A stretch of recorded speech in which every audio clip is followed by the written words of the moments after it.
bersukacita, sebab ku telah mengenal Sang Buddha. Kini hatiku bersukacita. Damai di dunia, damailah semua makhluk di dunia, sebab damainya bagaikan pelita, penerang jalan bagi umatnya. Berbahagia kita dapat mengenal ajaran yang mulia dari Sang Buddha. Selamat pagi Bapak Ibu sekalian. Selamat hari Minggu pagi Bapak Ibu sekalian. Perkenalkan, nama saya Bayu Widianto. Kerjaan saya sehari-hari adalah trainer, pelatih, terutama untuk tulisan tangan. Kerjaan saya sehari-hari adalah juga menganalisa tulisan tangan yang dipergunakan banyak orang, terutama perusahaan, untuk mencari, merekrut orang-orang terbaik mereka. Kerjaan saya sehari-hari adalah seorang grafo detektif, istilahnya. Karena dengan melihat tulisan tangan seseorang, saya tahu banyak tentang orang tersebut. Seru kan? Kayak dukun kan? Training saya tentang tulisan tangan, dan ini berjalan reguler di Jakarta, Semarang maupun Surabaya. Di situ saya memberikan pembelajaran tentang bagaimana melihat tulisan tangan. Ada yang unek-unek seperti itu artinya apa, dan mereka semua melihat berbagai jenis tulisan dari berbagai macam orang. Saya slide-nya nggak tahu, kalau saya nggak tahu, kemungkinan besar ininya perlu diperbaiki. Intinya, pada saat seseorang menulis, pada saat yang sama dia bercerita banyak tentang dirinya. Itu intinya. Pada saat seseorang menulis kemudian sering jurur-jurur sana sini gitu, saya mau nanya, orang ini perencanaannya bagus nggak? Mikirnya jadi nggak? Kalau dia melakukan tulisan dan kemudian salah di satu huruf gitu, kemudian dicolek banyak kali gitu, kira-kira orang ini orangnya kalau melakukan kesalahan dia pengen ditutupi atau ingin terbuka aja? Ditutupi kan? Ya, kira-kira gitu. Sekarang saya mau nanya lagi, Bapak Ibu mau belajar? Dan kalau belajar harus ada bahan pembelajarannya kan? Karena kita belajar tulisan tangan, maka kita harus punya tulisan tangan kan? Bapak Ibu sudah dibagi kertas, sama pena, sama papan. Kita akan punya bahan untuk belajar. Oke? Untuk itu, saya mau minta Bapak Ibu tunjukkan. Saya mau belajar. Coba lihatin kanan kiri yang mau belajar. Nah, kalau mau belajar, tolong sekarang tuliskan di kertas yang kosong itu sebuah cerita tentang diri Bapak Ibu sendiri. Judulnya Aku dan Kehidupan. Tidak untuk siapa-siapa, untuk Anda sendiri. Karena kalau Anda nggak punya tulisan nggak bisa dibaca kan, gitu ya. Oke, saya kasih waktu sekitar 10 menit. Tuliskan di kertas itu tentang Aku dan Kehidupan. Kita sejak masa kecil. Mungkin sekitar 2-3 paragraf cukup. Kalau mau butuh kertas lagi, panitia masih punya.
Waduh, ini 3 lembar.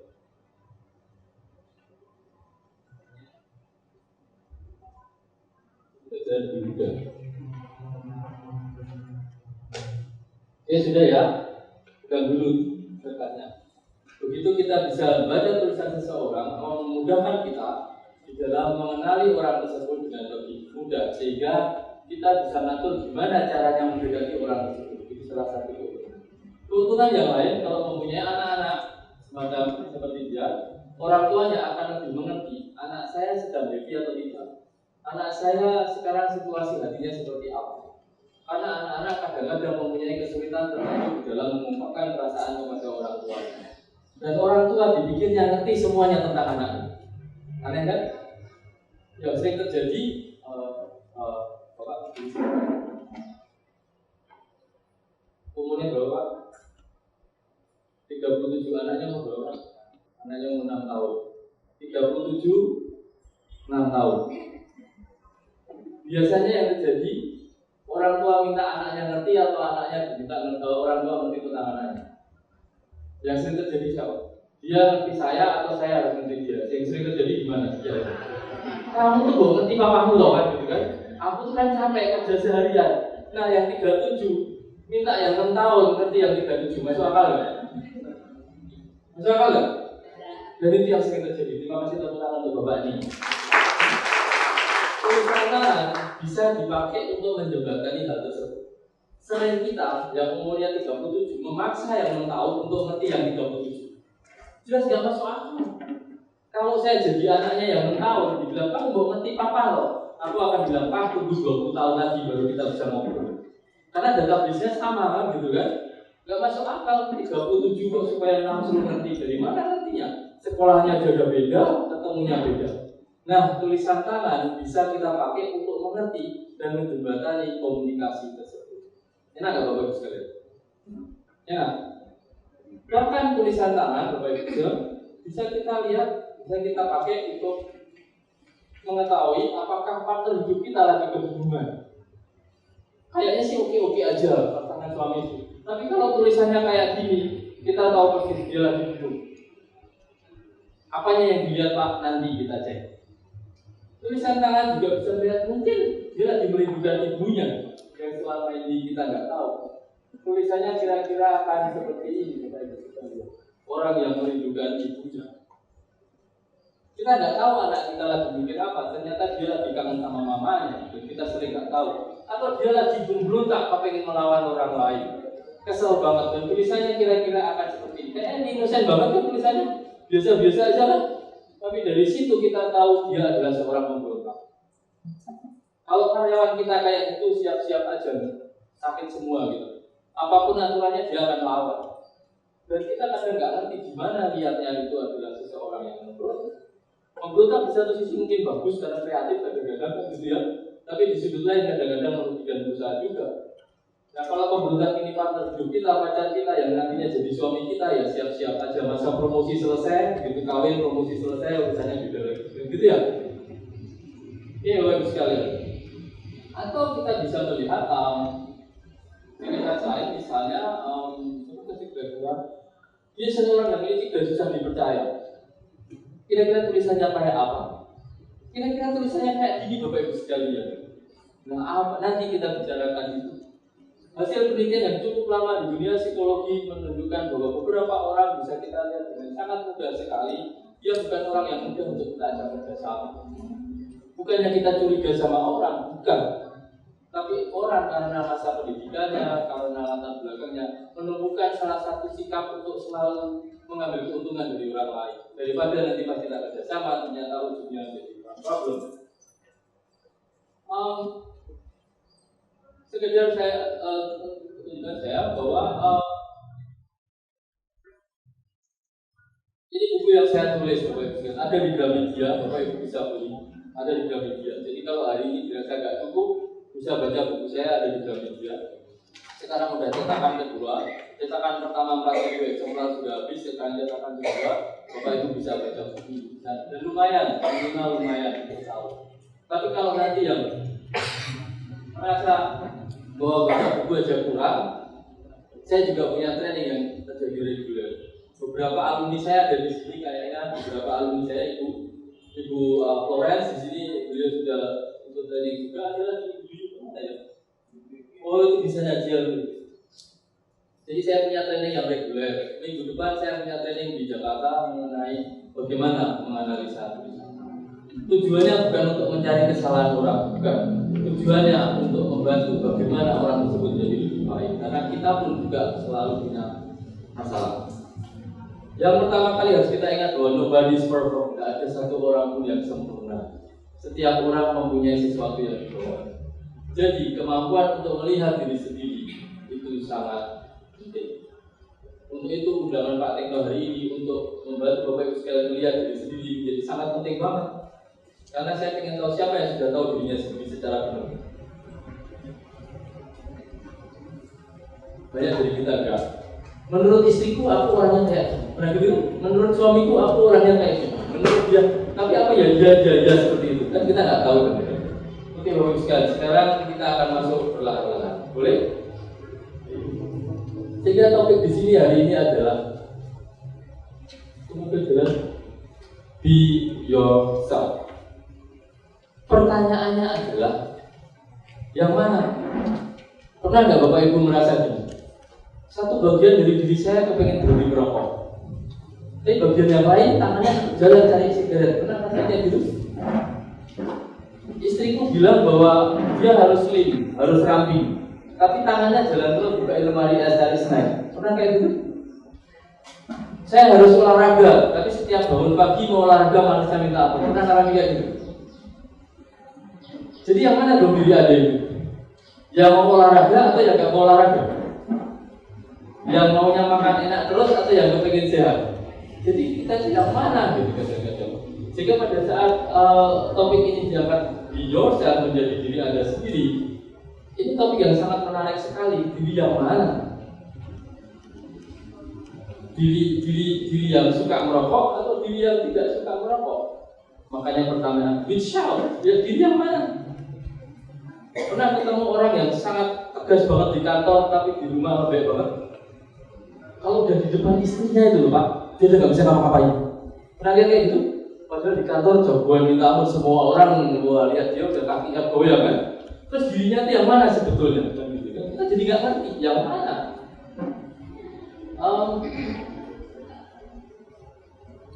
Sering kita ingin melakukan sesuatu, di lain pihak kita menunda-nunda.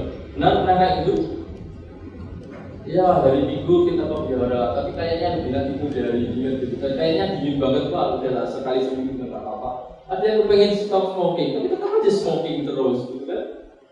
Ada juga orang yang panjang saya bilang,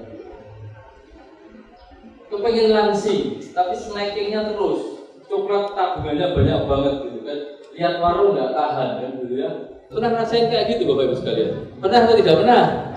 Pernah, oke. Jadi kalau pernah Bapak Ibu sekalian, berarti Bapak Ibu pernah merasakan yang namanya self, diri kita itu tidak cuma satu, banyak di dalam. Itu yang menunjukkan bahwa kita itu kan sebetulnya tidak cuma satu. Kita terdiri dari banyak kita di dalamnya. Ada yang orang yang antusias, sangat antusias, begitu mau melakukan sesuatu jadi ragu-ragu. Ngasih orang lain motivasi keren, pas jalanin sendiri nggak bisa, kan gitu kan? Sehingga ada orang yang terus semangat luar biasa. Tapi kalau sudah berkaitan dengan uang, berodok bingung gak karu-karuan. Yang lain bisa begitu uang lalu ya orang mumet dia. Jadi yang namanya aku yang mana tuh? Yang penuh semangat atau kalau yang lihat uang bingung? Yang agresif atau yang di rumah gak bisa ngomong sama sekali? Yang namanya akunya yang mana? Sebetulnya itu semua adalah aku, cuma di dalamnya itu ada banyak pihak Bapak sekali. Jadi cukup membingungkan kan kalau mau menjadi diri sendiri, yang mana dong dirinya sendiri? Coba Bapak Ibu sekalian tunjukkan, ini saya. Coba tunjuk dengan tangan, ini saya. Ini saya. Oke, coba tunjuk dengan tangannya. Coba. Ini saya kan. Yang ditunjuk di mana ya? Oke. Ini kan? Bukan gini kan? Sekarang tunjuk, ini dia, tunjuk sebelahnya. Tunjuk tangannya, ini dia. Sampai nempel di mananya? Oke, sekarang aku sedang melihat dia. Apa yang Bapak Ibu lihat? Coba lihat ke samping, lihat aku sedang melihat. Apa yang dilihat? Apanya? Apanya? Wajah atau mata? ada yang ngeliatin kupingnya, ada nggak yang ngeliatin kupingnya? Bapak Ibu sendiri lihat bahwa pada saat bilang ini aku, hampir semua orang menunjuk di situ. Jadi kita sebenarnya tahu aku itu di mana. Tapi pada saat aku melihat dia, yang dilihat matanya. Jadi sebetulnya disinilah terjadinya kebingungan. Aku hanya bisa melihat dia kalau ada matanya. Kalau nggak ada matanya mulai bingung kita. Coba Bapak Ibu lihat dia terus yang dilihatin hidungnya, nanti kan udah bingung. Atau liatin kupingnya aja gitu kan. Perasaan kita belum konteks sama dia. Disinilah Bapak Ibu sekalian kadang-kadang bingungnya aku, dia dan sebagainya. Sehingga memang kadang-kadang membingungkan tentang itu.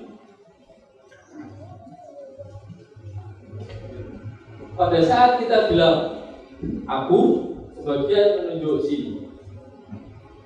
Ya, sebagian ini. Belum pernah saya lihat aku, belum pernah. Atau aku, belum pernah kan? Jadi kita seolah-olah bilang bahwa inilah aku. Ini aku? Enggak. Buktinya enggak ditunjuk dari tadi. Ini aku? Enggak juga, kan? Buktinya enggak ditunjuk. Jadi aku sendiri itu sesuatu yang menarik itu. Kita tahu ada di sini, cuman kita merasa kayaknya enggak cuma di sini toh, ada di mana-mana kan gitu ya. Sehingga pada saat kita bilang I atau aku, sebetulnya adalah sesuatu entitas yang luar biasa, suatu kelompokan yang luar biasa. Kenalan Bang ini, mestinya kenal ya. Apa artinya? Apa artinya? Ya. Coba apa Mbak? Apa artinya ninja? Apa ya? Apa artinya? Keseimbangan. Jadi kalau ada yang keras-kerasnya, ada yang lembut-lembutnya, gitu kan? Kalau ada yang panas-panasnya, ada yang dingin-dinginnya. Kalau ada yang marah-marahnya, ada yang kalem-kalemnya, kan gitu ya? Maunya kita kan gitu kan, maunya kan. Dan seru lagi, titik ini artinya apa yang gue itu?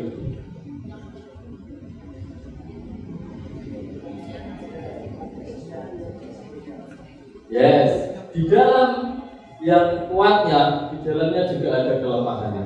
Di dalam yang lemahnya, di dalamnya juga ada kekuatannya. Gitu kan? Dan kalau dunia cuma dua ini enak banget. Artinya di dalam diri kita ada pengendalinya, ada keseimbangannya. Dan itu yang seharusnya kita lakukan, menyeimbangkan di dalamnya. Yang menarik Bapak Ibu sekalian, diri kita ini seperti pesawat terbang. Ini pesawatnya, di dalam sana ada pengendalinya, yaitu adalah pilot dan saya harus terlalu gagal. Oke Bapak Ibu sekalian, apa yang terjadi kalau pilot dan co-pilot gak sinkron? Apa yang terjadi Bapak Ibu sekalian? Apa yang terjadi kalau pilotnya sama co-pilotnya gak sinkron? Tuh yang di sana sama yang di sana gak sinkron. Kira-kira apa yang terjadi? Pesawatnya gak jelas arahnya. Kalau sampai pilot dan co-pilot ini gak sinkron, pesawat gak jelas. Yang lebih parah kalau berkelahi di antara keduanya, apa yang terjadi? Ambruk. Nah, kalau cuma dua, kayak ideal tadi enak, kita bisa tinggal oke, yuk berdua, karena sudah ada arah pesawatnya jelas ke London, berarti apapun terjadi harus sampai London. Kan gitu ya? Enak banget. Yang menarik di dalam diri kita Bapak Ibu sekalian, pengendalinya gak cuma dua. Di dalam itu sekampung. Di dalam diri kita itu pengendalinya ada pilot dan co-pilotnya banyak banget. Ada yang kepengen merokok, ada yang kepengen tidak merokok, ada yang mendukung untuk tidak merokok, tapi juga sedikit mendukung merokok. Ada juga yang merokok dikit-dikit aja dia, yang penting gak kelihatan orang lain. Di dalam diri kita pilotnya banyak banget sekampung. Itulah makanya pas kita gak bisa tidur, kayaknya di sini ngomongnya banyak banget.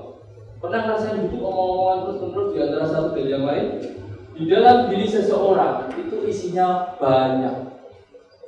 Karena kehidupan kita dengan waktu dan waktu itu kita mengakumulasi pilot-pilot banyak banget di sini. Ada pilot khusus yang tentang agama. Jadi kalau kehidupan kalangan beragama dia bagus banget, keren banget. Penampilannya baik, wah. Tapi begitu campur sama teman yang lain, ya kan aku harus gaul begini. Tidak lagi pilotnya yang lain, kan begitu.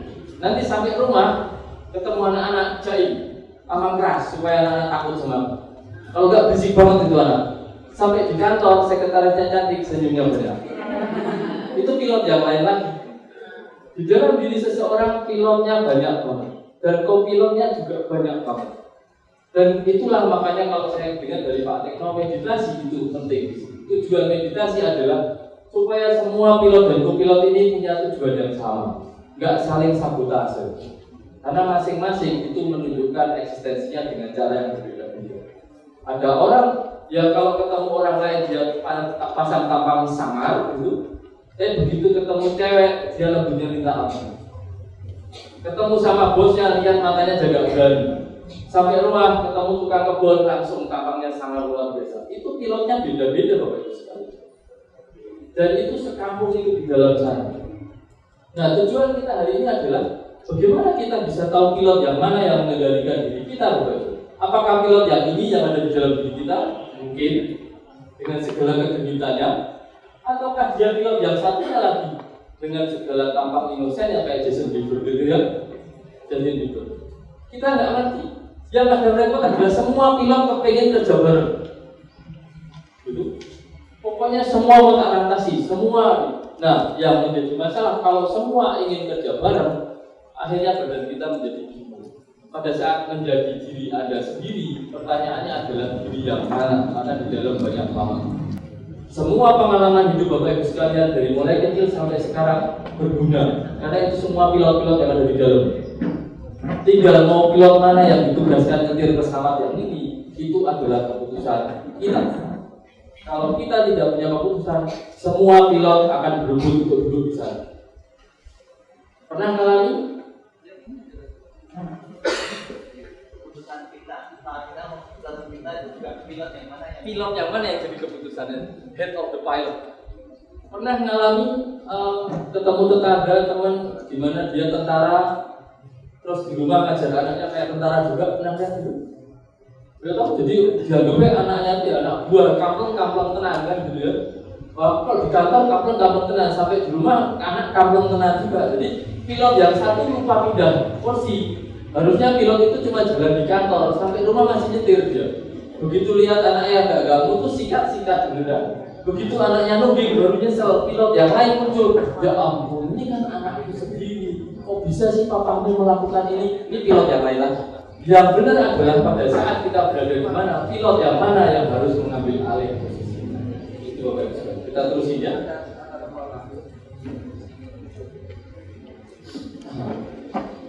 Di dalam diri kita, pilotnya macam-macam. Contohnya seperti laptop ini. Duanya kayaknya sama Asusnya. Masing-masing pilot juga kayaknya sama, cuman Asus yang ini harganya 1 jutaan, Asus yang ini harganya 20 juta. Yang ini harddisknya cuma 8, yang ini harddisknya 1 tera. Di sini cuma contoh 2 pilot aja. Yang satu memorinya cuma pendek, yang satu gede. Nah, yang ngambil alih kita yang mana? Kan gitu ya. Kalau tiba-tiba yang ngambil alih yang cuma 8 giga, dia tahu bahwa kalau orang ribut itu harus dipukul, sampai rumah anaknya masih pun kecil pun ribut dipukul juga. Karena dia pikir database cuma segitu-segitu aja gitu. Tapi kalau dia bijaksana, dia akan pakai pilot yang lain, di mana database-nya lebih gede, sehingga ini anak, aku tuh ayahnya, aku bertanggung jawab, kan gitu kan? Sehingga kalau saya ngadepi anak, itu akan berbeda dengan saya ngadepi anak buah yang memang kasar luar biasa, kan begitu ya. Nah, yang menarik adalah bagaimana kita mengenali ini semua. Banyak hal. Kalau ini sih enak kan, langsung speknya ketahuan, oh ya, yang ini bagus ya. Tapi kan sering kita tidak seperti itu Bapak Ibu sekalian. Di dalam diri kita ini kan banyak banget kan.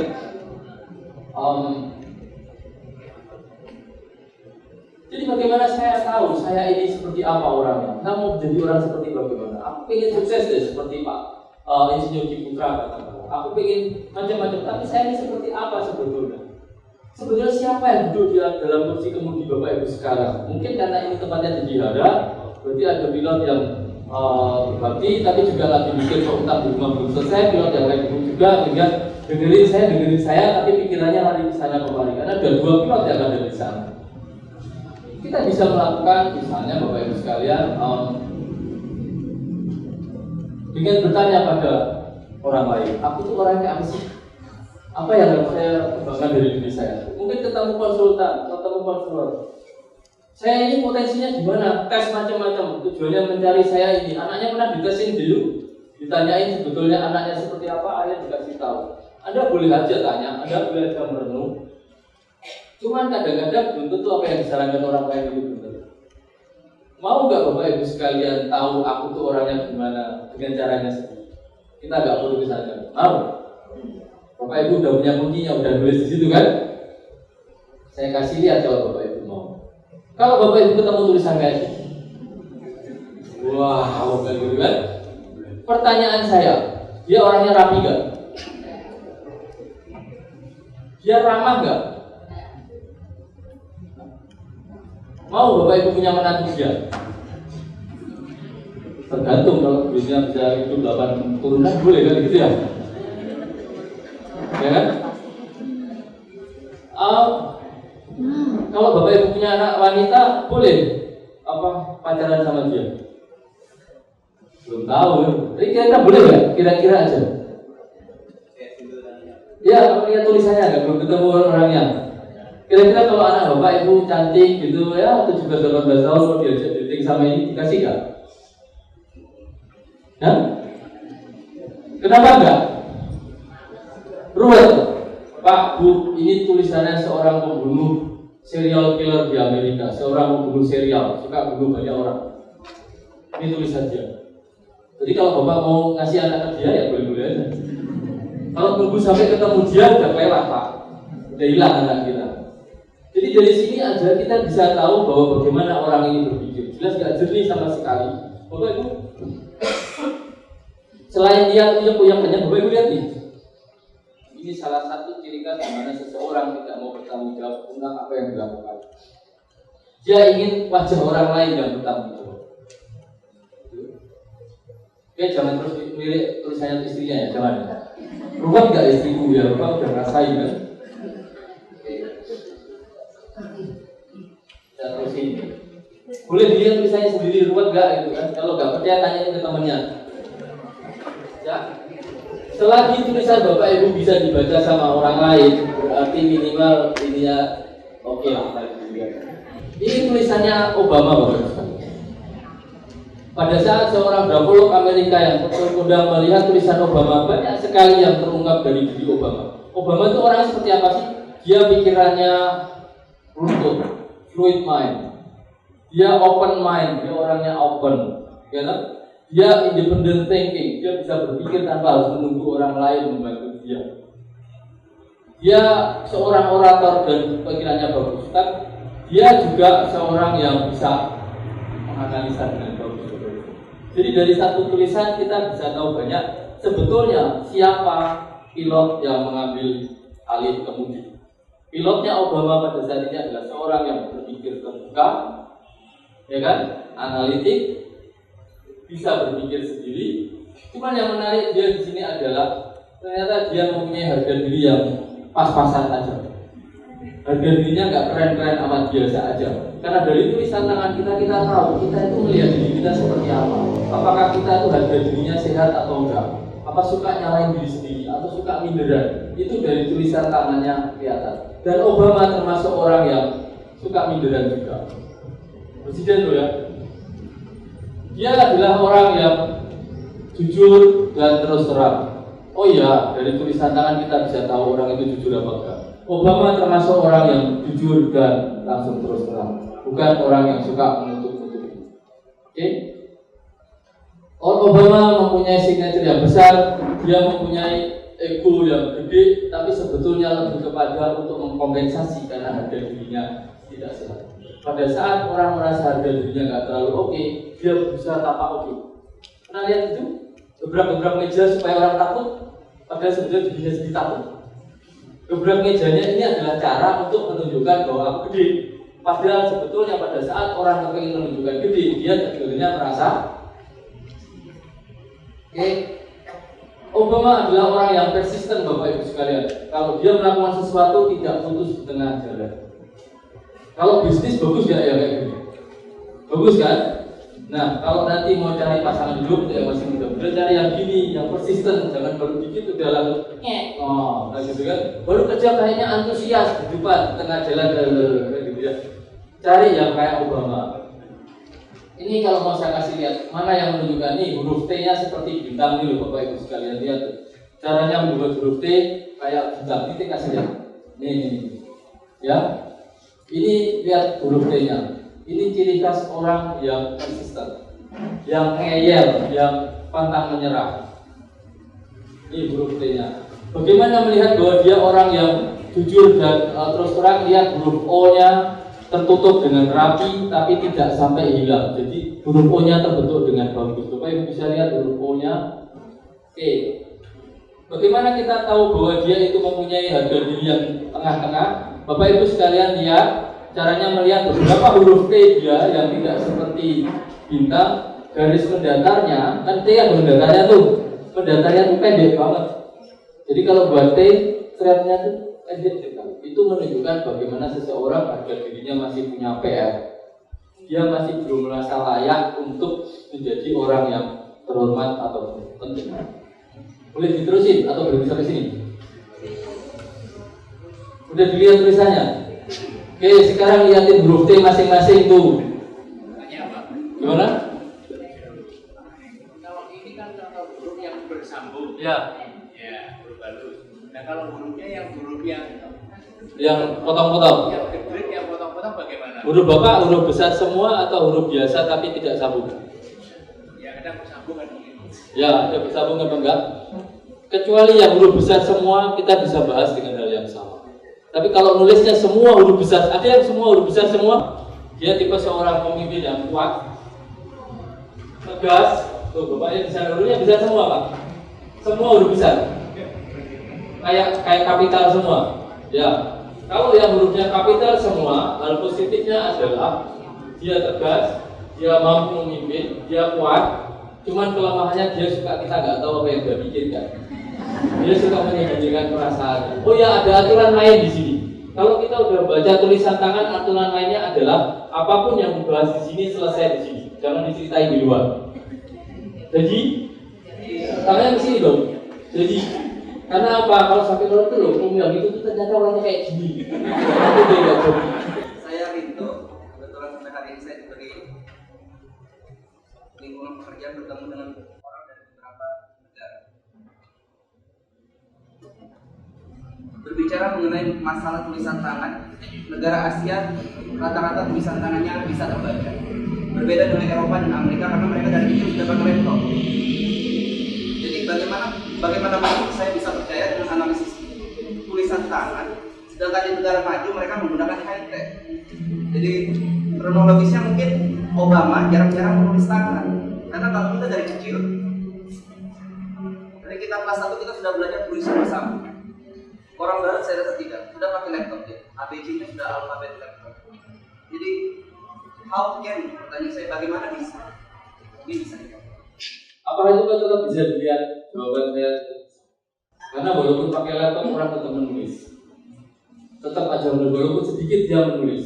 Yang kedua, memang salah satu keuntungan dengan pakai laptop semua bisa selesai. Tapi ada kerugiannya, kita jadi nggak bisa lihat diri kita juga, karena kita nggak tahu dari mana lihatnya.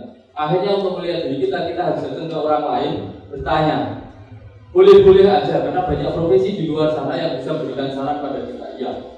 Cuman kalau kita bisa melihat diri kita, terutama anak kita dengan lebih mudah, akan lebih memudahkan. Jawaban saya tetap bisa, karena walaupun mereka pakai laptop, mereka mesti pernah nulis, enggak. Saya tahu persis mereka juga tetap diajarin terus, bahkan namanya metode Palmer. Ibarat tetap dibilang yang kayak kita tebal tipis itu disebut dengan metode Palmer. Mereka tetap ajarkan, walaupun tidak seketat di tempat kita, mereka tetap ajarkan. Apakah tulisan mereka tidak bisa dibaca? Bisa banget, tetap bisa. Karena yang kita baca bukan cuma tulisannya, tapi stroke-nya, goresannya. Seperti yang dilakukan di sini. Kita akan kasih contoh untuk yang orang yang tulisannya agak beda, Bapak Ibu sekalian. Ini tanda tangannya Hitler pada saat umur 34 dan pada saat dia sudah mau bunuh diri. Ini tanda tangan dia awalnya, Adolf Hitler, ini terakhir. Pertanyaan saya, sebagai seseorang, dia semakin eksis atau semakin hilang? Di saat sekarang, meskipun kita pakai laptop ataupun iPad ataupun apa, tetap aja beberapa hal membutuhkan tulisan tangan kita, terutama tanda tangan. Ke bank tanda tangan agak geser dikit, orang bank udah nggak mau, bener? tellernya minta diulangi lagi, tolong sekali lagi dong, tolong sekali lagi dong. Pada saat sudah 3 kali kita mulai grogi, dan ada apa dengan ini? Dikiranya saya malas dan sebagainya. Bapak Ibu sekalian, sebetulnya tanda tangan sudah cukup untuk melihat sesuatu terjadi dalam diri kita. Pada saat tanda tangannya itu Adolf Hitler panjang ataupun tiga, nah gitu ya. Itu adalah sebuah proses keberadaan diri seseorang yang mulai menghilang. Mungkin karena kerjaannya banyak sehingga harus tanda tangan banyak. Mungkin juga dia merasa bahwa aku itu sebenarnya cuma bagian dari pekerjaan, akunya sendiri juga gak terlihat. Yang menjadi kenyataan adalah dia mulai terpepet pada masa-masa ini, mulai menjadi kecil dan akhirnya kabarnya kita nggak tahu persis karena nggak ditemukan. Oke? Jadi tanda tangan pun kita bisa gunakan untuk melihat bagaimana kita berinteraksi dengan diri kita. Aku ini yang mana? Pada saat ini aku adalah Adolf Hitler yang lengkap. Pada saat ini aku sudah jelas. Bapak Ibu sekalian, yang tanda tangannya mulai mengecil ada? Dulu kayaknya gede, makin hari makin habis. Ada? Ya kalau ada cepat-cepat insaf. Karena apa? Karena cuma satu hal. Bahwa saat ada tanda tangannya semakin mengecil, mungkin karena ada sibuk dan sebagainya, tanda tangan 1000 lembar per hari. Intinya cuma satu, Anda cuma menjadi bagian dari pekerjaan Anda. Anda sendiri sudah hilang, tidak ada. Akunya yang menjadi diriku sudah tidak ada, karena tidak ada. Ini adalah tulisan seseorang, Bapak Ibu sekalian, yang dari sini kita bisa melihat beberapa hal. Dia adalah seorang yang ramah. Jadi pilotnya salah satunya adalah orang yang ramah. Cuma dia juga orang yang sangat sensitif sekali. Ada orang melirik dia pikir orang itu merasani aku, kelihatan kayaknya pakaianku ada yang salah, omonganku salah. Dia orang yang sensitif. Tapi dia juga orang yang bisa mengikuti aturan dalam masyarakat. Kalau tanya tentang cara berpikir, ini pikirnya step by step. Kalau dijadikan manajer yang harusnya berpikiran cepat, dia nggak cocok. Dari sini kita bisa tahu, oke, kalau ini tulisan Bapak Ibu sekalian, aku ingin jadi orang yang mana? Apakah aku ingin tetap jadi orang yang selalu menyenangkan orang lain? Ataukah aku ingin menjadi diri sendiri? Aku kerja yang terbagus, tapi bukan untuk orang lain, tapi untuk diri. Tergantung. Jadi pada saat kita ingin menjadi diri sendiri, kita harus putuskan yang mana. Seperti Bapak bilang, harus saja yang bisa memutuskan. Tulisan tangan kita sebenarnya Bapak Ibu sekalian menunjukkan siapa pilot utama kita dan co-pilot. Jadi dari situ kita tahu siapa yang mengendalikan diri kita sebetulnya. Orang yang seperti apa. Dan tinggal keputusan Bapak Ibu mau pakai pilot yang sama atau enggak. Atau mau kita istirahatkan Bapak dengan sehingga kamu ganti deh pilot yang ini aja yang pegang saya. Kan bisa kita istirahatkan. Kita mungkin tahu bahwa misalnya mencuri itu jelek, kan gitu ya. Tapi pada saat perang sama Belanda, mencuri senjata itu juga betul. Saya mau nanya, kalau ada secari kertas semacam ini, dua ini, yang satu tulisannya penuh sampai habis, yang satu tulisannya ya ngikuti aturan. Pertanyaan saya, dari A dan B, mana orang yang tidak berikan ruang pada orang lain, Pak? Yuk, kelihatan kan? Bapak Ibu kalau ketemu ini orangnya hebat banget, dia bisa merantasi semuanya. Saya kalau punya pegawai kayak begini senang karena bayar 1 dapat 3. Gak usah banyak-banyak, pegawai 1 aja. Dia bisa beresin semuanya karena dia tidak ada tempat sama sekali bagi orang lain. Menariknya orang yang sama bukan orang yang enak untuk timbul. Dikasih saran nggak mudah karena nggak ada tempat untuk saran. Beda di sini Bapak Ibu sekalian.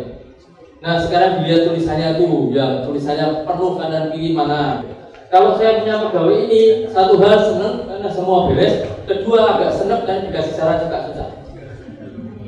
Ngeyel, ya aku bisa semuanya kok, kan gitu kan.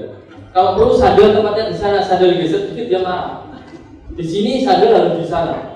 Kalau geser, no, harus di sana. Biasanya ini muncul pada tulisan anak pertama. Yang terlalu cepat dikasih tanggung jawab sama bapak ibunya. Adikmu dijaga ya, awas kalau ada masalah kue sih tak seneng. Makanya dia take care semuanya. Atau pada anak nomor berapapun yang tidak sempat dikasih tempat supaya orang lain masuk ke dalam dirinya karena dia merasa sendirian. Semua bisa tak lakukan sendiri. Ini tipe yang ini. Kalau pasangan bapak ibu kayak gini, ya terima aja. Karena siap-siap tempat tidur nggak cukup. Kamu tidur sebelah sana. Enggak sih, enggak separah itu sih. Cuman kadang-kadang susahnya adalah ngasih saran nggak mudah. Maunya dirinya sendiri karena dia biasa bertanggung jawab pada seluruhnya. Beda kalau tulisannya seperti ini, masih ada tempat bagi orang lain. Oke. Sekarang kita lihat Bapak Ibu sekalian, lihat yang dua di atas ini. Ada dua kertas, satu, dua. Yang satu nulis dengan garis tepi di sininya lebar banget. Siapa yang kayak gitu boleh dilihat. Yang satu sebelah kanannya yang lebar banget Bapak Ibu sekalian. Oke. Kalau yang garis pinggirnya ini lebar banget, bagusnya orang ini mempunyai pemikiran ke depan. Enak diajak ngomong tentang ke depan. Ya. Dia selalu melihat ke depan, enaknya. Enggak enaknya, orang ini menyimpan masa lalu yang cukup berat, gendongan emosinya besar. Masa laluku tidak nyaman. Banyak hal yang buruk terjadi di masa laluku sehingga walaupun dia berpikir ke depan, gendongan emosinya Mbak Suret masih berada di sini. Dan itu berat, harus dibereskan. Pada saat tulisan tangan di mana margin kirinya itu lebar, orang tersebut punya beban emosional cukup tinggi. Hidupnya berat karena energinya dipakai untuk menghidupi masa lalu. Cek siapa yang lebar di sebelah kiri. Boleh dilihat. Saya sudah lihat beberapa sih, saya sambil lihat saya tadi. Jadi jangan bilang nggak ada, saya lihat sudah. Untuk yang sebelah kanan marginnya itu lebih lebar Bapak Ibu sekalian. Nah, kalau ini anak kita, kalau ini anak kita di mana margin kirinya itu lebar, itu saatnya bapak dan ibu mencoba untuk ngobrol lebih banyak. Karena anak ini merasa bahwa hidup ini berat. Aku tidak mampu untuk maju ke masa depan. Aku tidak yakin aku bisa. PD-nya rendah, takut gagal. Mau disupport kayak apapun, kasih motivasi, yes, lompat sana, jalan lewat api dan sebagainya, terserah. Tapi kalau tulisannya kayak gini, saya nggak yakin dia bisa menyelesaikan pekerjaan dengan benar. Karena di dalam dirinya dia merasa aku adalah orang yang gagal. Aku adalah orang yang tidak mampu. Umumnya Bapak Ibu sekalian, tidak selalu. Umumnya ini pengaruh dari orang tua laki-laki, sang ayah. Jadi kalau sang ayah terlalu sering mengkritik anaknya, gitu aja nggak bisa, bangetan. Lihat papi bisa, lihat temanmu bisa, gitu aja nggak bisa, bangetan. Kalau terlalu sering Anda lakukan itu pada anak Anda, gedenya dia akan menjadi seorang masalah. Aku memang nggak bisa, papaku bilang aku nggak bisa, guruku juga bilang aku nggak bisa. Kamu percuma deh, kamu tuh udah disekolahin lama-lama, tetap aja kayak gitu. Lihat orang lain, lihat anak orang, lihat dia lebih keren kan dari kamu. Pernah kita banding-bandingin ke anak orang lain?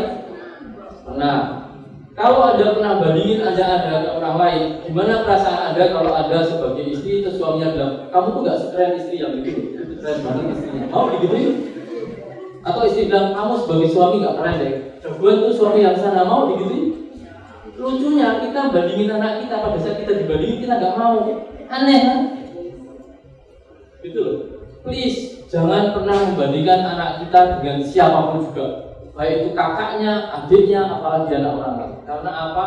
Kasusnya akan muncul menjadi anak yang satu, rasa PD-nya jelek, atau kalau kebalikan, dia akan berlawan itu luar biasa. Aku dulu begini, aku harus bisa, aku harus lebih dari orang lain. Akhirnya dia kejar semua. Dia jadi orang yang hebat banget.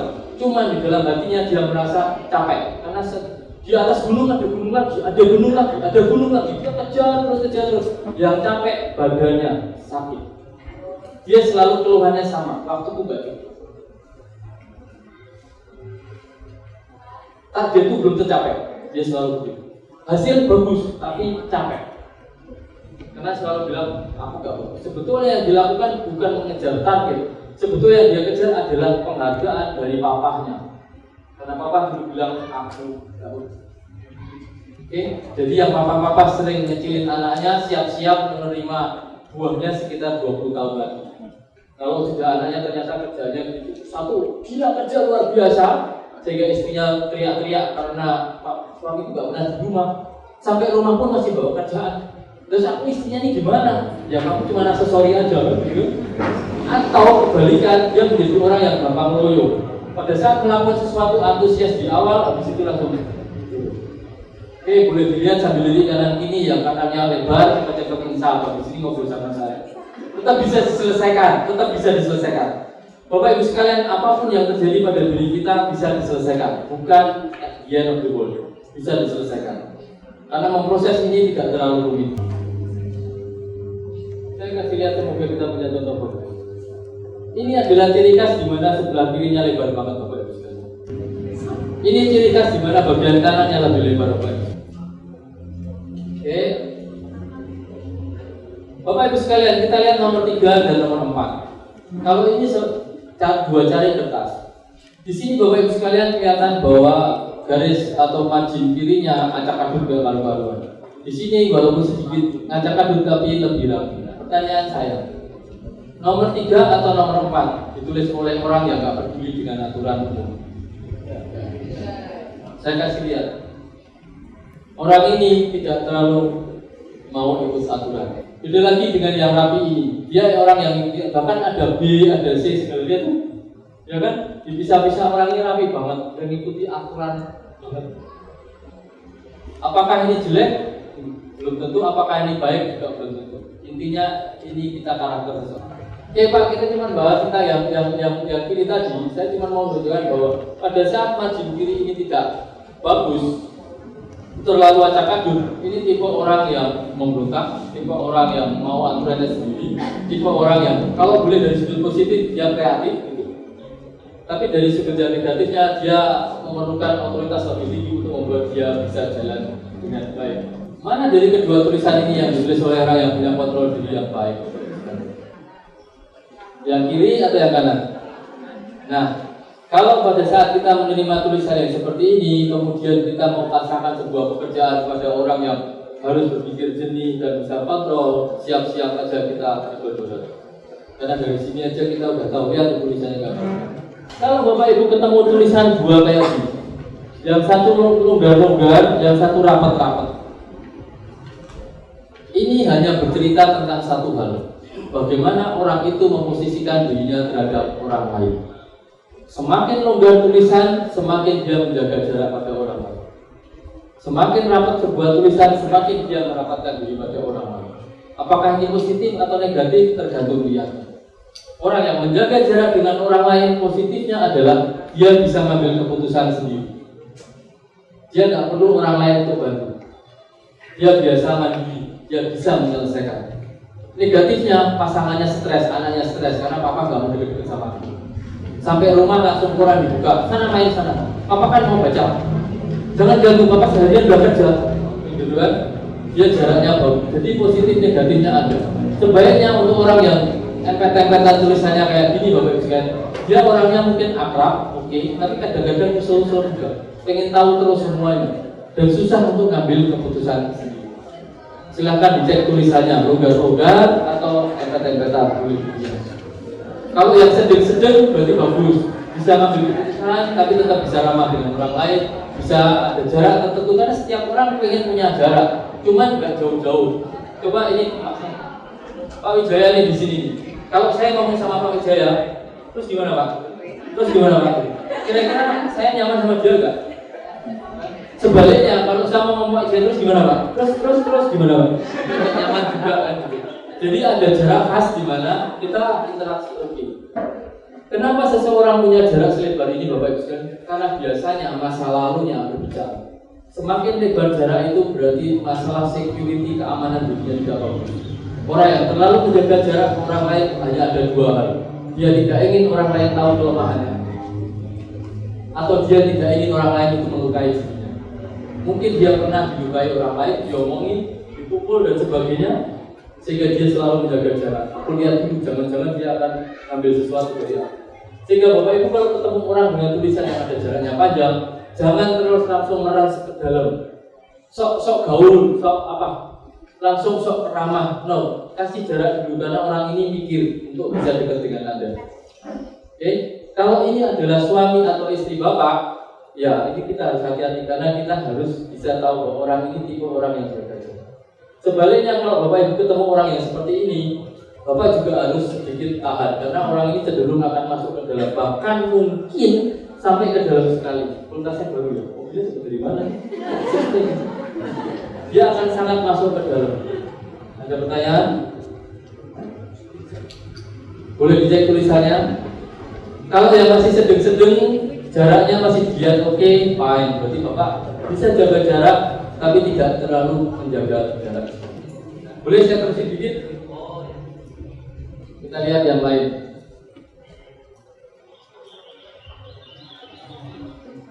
Kita sering kepengen lihat apakah orang ini ekstrovert atau introvert, Bapak Ibu sekalian. Kita pengen tahu. Sekarang saya mau tanya. Kalau ada tulisan dua kayak ini, mana yang ekstrovert, mana yang introvert? Ekstrovert cenderung tulisannya lebih besar. Sedangkan yang introvert tulisannya cenderung lebih kecil-kecil. Boleh dicek. Dan biasanya yang introvert kerjaannya membutuhkan ketelitian, kerjaannya membutuhkan tidak terlalu banyak ketemu dengan orang lain. Bapak Ibu di sini bisa lihat, ini adalah tipe orang yang introvert, ini tipe orang yang extrovert. Semakin gede tulisannya, semakin dia bisa bergaul dengan orang banyak. Semakin kecil tulisannya, dia lebih suka bekerja sendiri. Saya sudah lihat beberapa, tapi ada tulisannya yang sangat kecil dan kecil banget. Tergantung dari Bapak Ibu tulisannya seberapa. Apakah ini jelek atau bagus? Masing-masing tergantung tugasnya. Kalau istrinya introvert, suaminya ekstrovert cocok. Kalau istrinya introvert, suaminya introvert asik banget. Dua-duanya diam-diam di kamar. Masing-masing sibuk sendiri-sendiri. Well, it's okay. Kalau dua-duanya ekstrovert lebih menarik lagi. Dua-duanya keluar semua, heboh semua. Yang menarik adalah Bapak Ibu sekalian, kalau orang tuanya ekstrovert kuat, kecenderungannya anaknya introvert kuat. Saya pernah ketemu orang tua bilang, Pak, anak saya itu kok nggak bisa berani gitu loh Pak. Suruh ngomong di depan orang lain aja nggak bisa. Tuh lihat tuh, diam aja kayak gitu. Nah mamanya aja kayak gitu, gimana anaknya mau berani ya? Mamanya aja di depan orang lain berani nunjuk-nunjuk anaknya. Jadi Bapak Ibu sekalian, tolong diseimbangkan. Karena apa? Dua-duanya oke, cuman jangan sampai ekstrim. Kalau udah ekstrim banget, sampai tulisannya kecil luar biasa sampai nggak kebaca, itu problem. Kalau kecil masih bisa dibaca, oke. Tapi kalau besar sekali itu nggak oke juga, kan itu problem. Kalau orang tulisannya gede banget, saya mau nanya, dia orang yang kepengen dilihat orang lain atau tidak? Kalau orang kepengen dilihat orang lain, sebetulnya dia merasa kecil atau besar? Jadi kalau Bapak Ibu lihat tulisan yang gede luar biasa, artinya boleh dilihat secara tulisannya.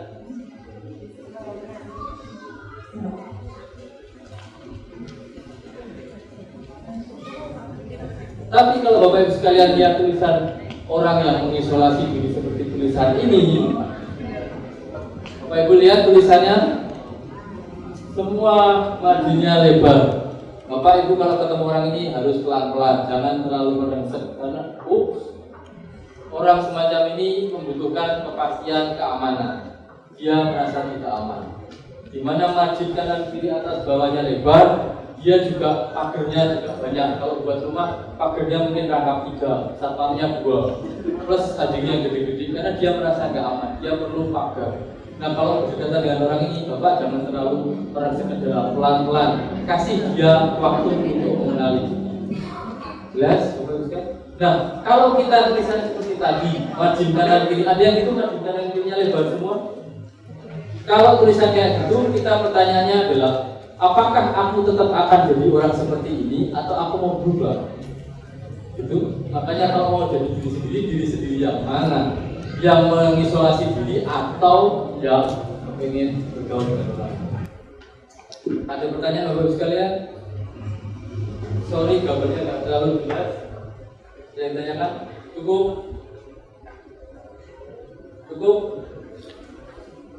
Kalau cukup saya terima kasih sampai di sini dan semoga bermanfaat. Kalau ada pertanyaan saya siap, masih ada di sini beberapa saat. Kalau mau bertanya oke. Ada beberapa pertanyaan yang lain yang mungkin saya bisa jawab. Terima kasih dari saya kembalikan. Selanjutnya sebagai rasa terima kasih kita kepada Pak Bayu Lukianto yang telah memberikan kita pada siang hari ini. Bapak sudah mendengarkan cinta mata Bapak Bayu Lukianto.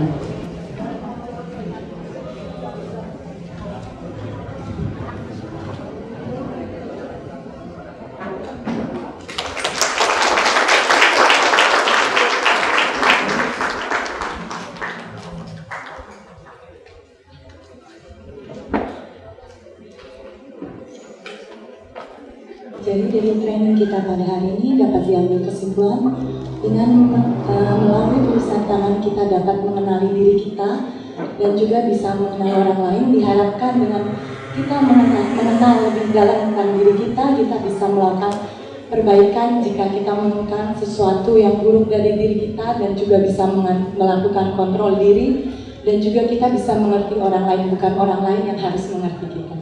Jadi be yourself and become the better of person. Demikian acara Dhamma Class kita pada hari ini. Mari kita tutup dengan nama kata-kata. Dimohon semuanya untuk dapat berdiri.